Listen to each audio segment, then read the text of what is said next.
Yo, what's up, guys? Teacher Paul up here, and today we are reacting to Sverige. So this is a story of, or the history of Sverige. This was a coffee request sent to me by Susan, who says, Sweden's men's national football team has achieved some notable success in international football.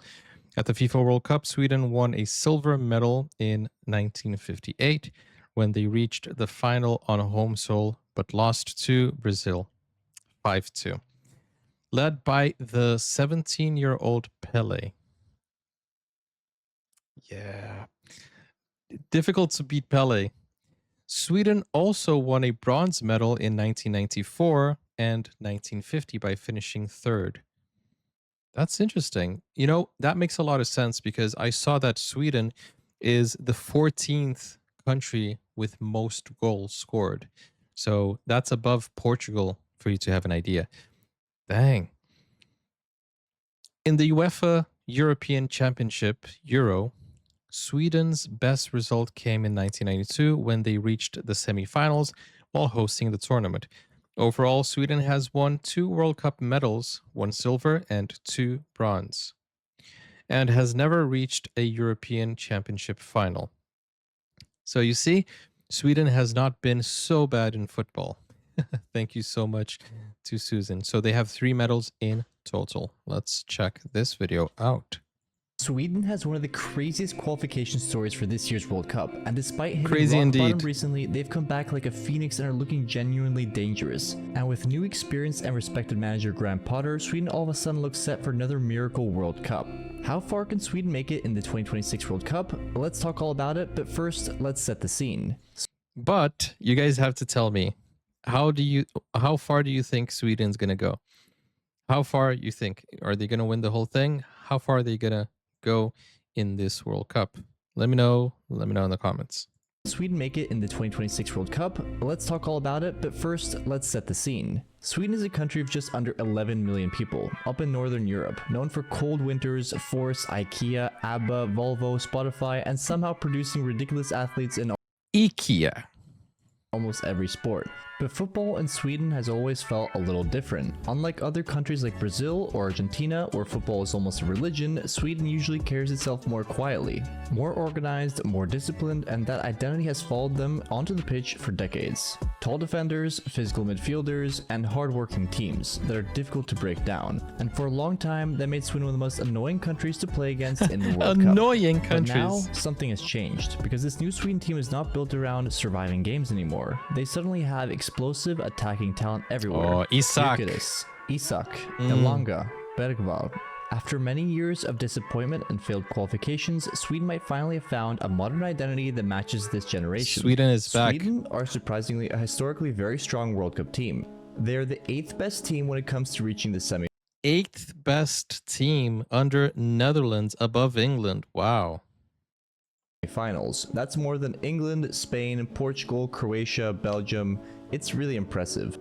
Their first World Cup was in 1934, I did not know this about the second World Cup ever. They beat Sweden. Argentina in the round of 16 to make a quarterfinal. In the controversial 1938 World Cup, Sweden received a walkover in the round of 16 because their expected opponent, Austria, was absorbed into Germany. Sweden beat Cuba in the quarterfinals 8-0. That's an interesting one, and ended up getting 4th place at this World Cup with the loss to Hungary in the semis. The World Cup took a break due to the Second World War, but when it returned in And let me say one thing. Hungary was one of the best teams, if not the best team of that time. Hungary was a huge team. So it's not a shame they lost. Lost to Hungary in the semis. The World Cup took a break due to the Second World War, but when it returned in 1950, Sweden just kept improving on its previous performances, getting its first medal, a 3rd place finish. Sweden failed to qualify for the 1954 World Cup because the Swedish Football Association enforced a strict rule prohibiting foreign-based professionals from playing on the national team. That was a bad idea because many of Sweden's top players had moved abroad. The depleted squad could only manage 2nd place in the qualifying group behind Belgium, missing out on the tournament. However, in 1958, nowadays nobody Sweden would be able to the tournament. Not only that, but they made it all the way to the final, one of the most famous finals of all time. Brazil versus Sweden, where the world was unforgettably introduced to Pelé. To this day, it's still the highest scoring final ever, 5-2 to Brazil against Sweden. I didn't know This was the highest scoring final, 5-2. I didn't know that. Sweden is in the history books.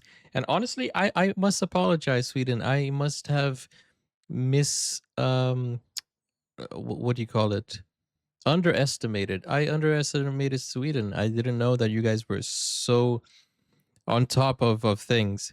First, I discovered that you guys had the 14th most goal scoring in a World Cup.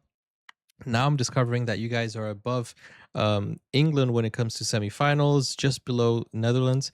You guys are actually really well, you know, represented when you come to the World Cup. I didn't know that. You live and you learn. Sorry about that. I do apologize. Highest scoring final ever, 5-2 to Brazil against Sweden. For the next 30 years or so, Sweden would cool off, but still qualified for 4 out of the 8 next tournaments in this period, which is absolutely significant if you compare it to, for example, their neighbors Norway. In the 1994 World Cup in the USA, there was something special going on with Sweden, with a bit of a golden generation. There was a reunion with Brazil in the group stage where they finished top 2 in the group together. Sweden fought their way to yet another semi-final where they met Brazil again and narrowly lost. To the Swedes watching, surely this is a bit of a friendly rivalry at this point, no? However, they would... But let me tell you one thing. Losing to Brazil in 94 is not, literally, not a shame. I mean, honestly, man, winning against Brazil in 94 would have been the same thing as winning against the champions because Brazil was a champion there. So, and you lost only 1-0. That's crazy. On to win the 3rd place match, and now they have 2 bronze medals and a silver. And you won 4-0 against Bulgaria. You really 4-0, man, in the 3rd place match. However, they went on to win the 3rd place match, and now they have 2 bronze medals and a silver. It's really impressive. It is. Since then, Sweden have qualified for about half the tournaments, but when they do qualify, they are a tough team that tends to be quite memorable and always make it out of the group. In 2018, they actually made it all the way to the quarterfinals, beating Switzerland in the round of 16 before losing to England in the quarterfinals. You guys are really good. Since 2018, the feeling has been mixed, with managers trying different things but struggling with both the generation change and the tactical change. Sweden went from having a super solid defensive counter-attacking team to all of a sudden being blessed with loads of attacking talent.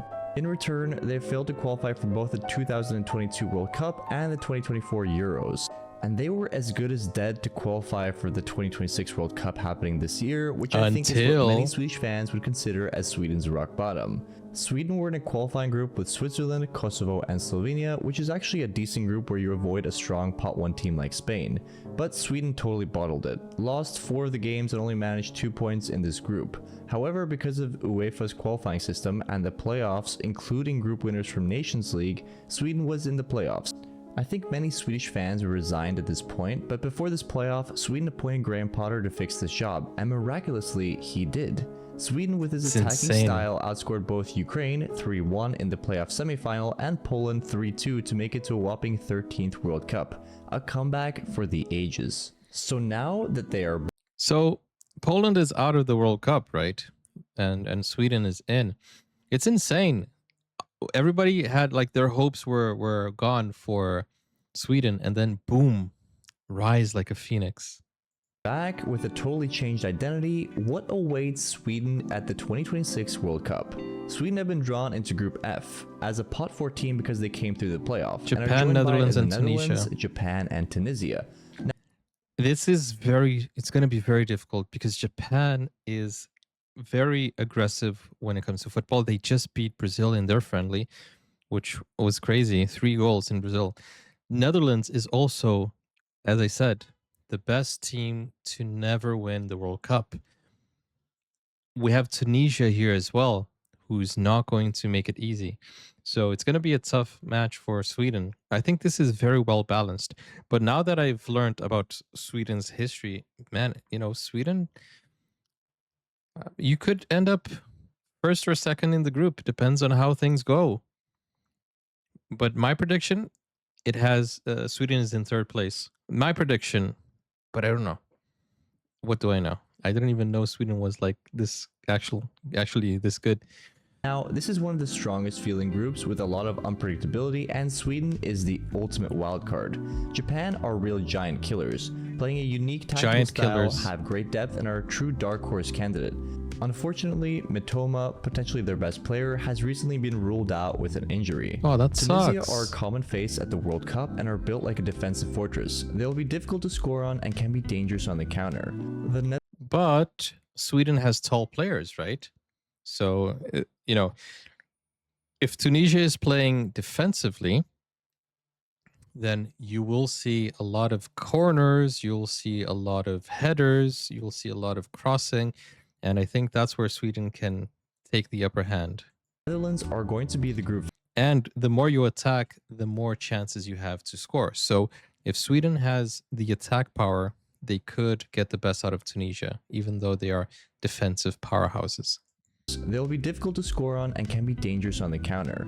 The Netherlands are going to be the group favorites, and they're the kind of side that Sweden could really struggle against. They're decent going forward and really solid and physical in the midfield. That's and what I defense. said. Sweden have become a fairly attacking team, and I can see them scoring in every game. I think that lends itself well towards the Tunisia game, as I don't see Tunisia outscoring a hungry Sweden. But Tunisia will punish on the counterattack, and Sweden need to be really careful. That's what I Japan said. is a team that's built to challenge high lines and break quickly, not really a possession constant attacking sort of team that could be really hard for Sweden to defend against. This will be a really interesting game, and I think Sweden can take points from this strong side. Really hard to predict though. Overall, looking at this group, I think Sweden have great chances to advance, and I would guess that they will.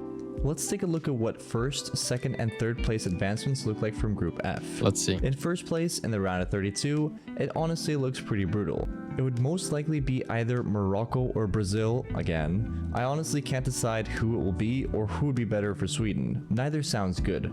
However, if they manage to win in the round of 32, they'd Against go into Brazil. the real European side of the bracket, and the Nah. I don't think they could beat Brazil, man. Nah, man. Come on. Please don't go against Brazil. setup will come here, as they will likely meet Bosnia, Canada, Czechia, or South Korea. In second place from this group, you meet the same fate in the round of 32, Brazil or Morocco, and then you enter what has been nicknamed the dark horse quadrant of the bracket. Next would be Ecuador or Senegal, two really tough teams, and after that it can be anything from Mexico to Norway to England. I think That this would would be be a very cool. interesting path Norway for versus Sweden. In third, a likely outcome when you have a strong Japan and Netherlands in your group, you go into the European side of the bracket anyway, but you don't get any easier games. You start with France and then Germany if you manage to beat France. Unless there is an upset in that France group, if Norway continue their form, we could see a legendary Sweden-Norway game here. That's what I'm saying. I think France is going to be second in their group, and I think Norway is going to be first. And people might be thinking I'm crazy for saying that, but, you know, I think there will be some dark horses, and Norway is one of those. It's going to be Norway versus Sweden, man. I'm telling you, the brothers are going to fight. The siblings are going to fight there. Regardless, going from certainly out of the World Cup to looking in a good spot to get out of the group, not bad. And if you're in the knockouts, you never know what might happen. With that being said, what is this comeback team? What does Sweden look like and how do they line up? Sweden have actually shifted into more of a 3-4-2-1 under Graham Potter, 3-4-2-1. and honestly, it fits this generation much better. Instead of the old deep defensive Sweden we're used to, this team is far more aggressive and attacking. Gyökeres leads the line centrally, while players like Elanga and Nygren, did I say that right? Float underneath him in those half spaces, giving Sweden much more movement and pace in transition. The wingbacks are also really important in this system. Gudmundsson and Svensson push high and wide to stretch the pitch, while Ayari and Karlström try to control the midfield and keep Sweden balanced defensively. And of course, the biggest weapon is still the attack. Gyökeres and Isak are both elite level forwards, and Sweden are clearly trying to build a system where they can overload teams going forward instead of just sitting back and defending for 90 minutes. Defensively though, there are still concerns. The back line is physical and experienced with players like Lindelöf, but Sweden can definitely look vulnerable against quick transitions and technical sides that move the ball fast, which teams like Japan and Netherlands will definitely expose. But overall, Sweden finally feels modern tactically. Still physical, still organized, but also now genuinely dangerous going forward. Sweden are a country of almost 11 million people, up in Northern Europe, known for things way beyond football. IKEA, Volvo, ABBA, Spotify, Snus, IKEA. cold winters, and of course their endless rivalry with Norway. but perhaps they should also be raised as a strong football nation with a lot of history at the World Cup. Sweden are ready. But I would say this is Sweden's fault. You guys should brag more. I know you have is it called a Jante law or something? But you should brag more. You should say, listen, we are good at football. I know you have the law of Jante, but you guys should you should let us know that you have been doing very well in football. Because I didn't know. I didn't know. And I think a lot of people don't know. We don't associate Sweden with football. We associate Sweden with hockey and other sports. We are not braggers. I know, but you should be, because everybody should know that you guys are actually pretty decent in football. The best way of letting them know is if you ever win a World Cup, but not against Brazil, please. No, I'm just joking. I know it's not your fault, but it's nice to learn. It's nice to know. Strong football nation with a lot of history at the World Cup. Sweden are ready. Their shoulders are low, and who knows what this ultimate wildcard can do at this World Cup, as attacking as they are. So now I want to hear from you.